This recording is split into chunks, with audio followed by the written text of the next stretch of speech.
โยมจงเข้าใจนิดนึงตัวเดียวก็ปิดลงไปมันเป็นอย่างเอาสาธุพร้อมกันสามเตือนอย่างเงี้ยเด้อสาธุสาธุสาธุอนุโมทนาเอาวันนี้กล่าวคำถวายกับพระผู้ว่าผู้ว่าพระเจ้า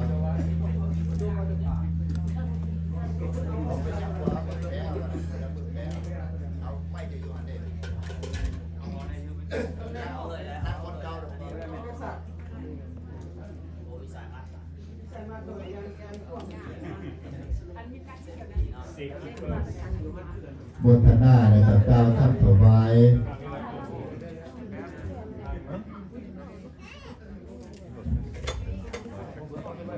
กล่าวคำถวายในจังเพื่อที่อุปโลกหรือว่าสวดเพราะว่ากฐินมันเป็นสังฆทานเรื่องออกเด้อ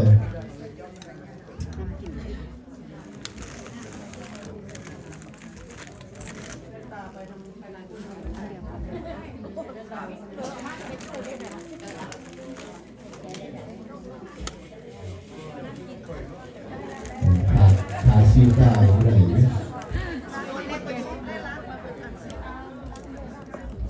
อนุโมทนาสุขุสุขเด้อ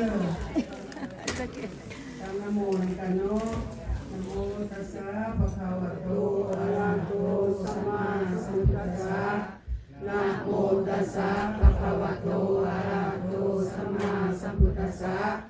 นะโมตัสสะภะคะวะโตอะระหะโตสัมมาสัมพุทธัสสะอิมังพันเตสาปริวรังมหาสมะขนังกัตถินะจีวระทุสังธรรมิกังธรรมะลัทธังสังคัสสะโอโนสยามะสาธุโนพันเตสังโฆทุติยัมปิตาติยัมปิอิมังสัพพริวารังมหาสมะสานังกัตถินะจีวระทุสังอธิคันหาตุปฏิฆะเหตวาจา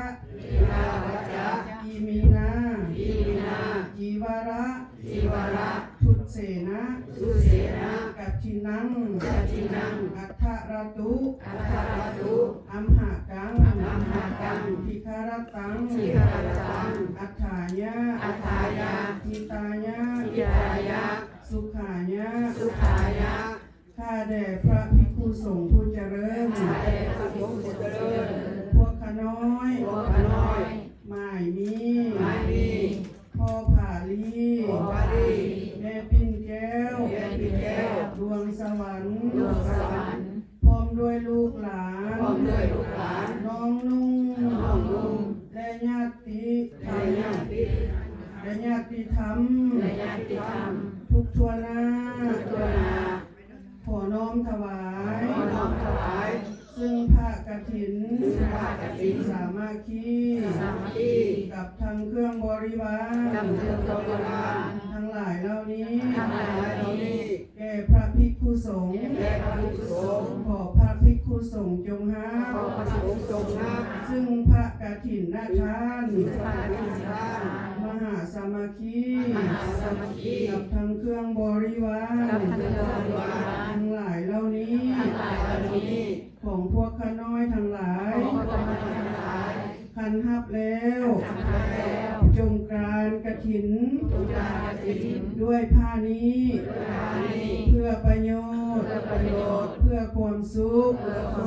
และความเจริญแก่พวกข้าน้อยทั้งหลา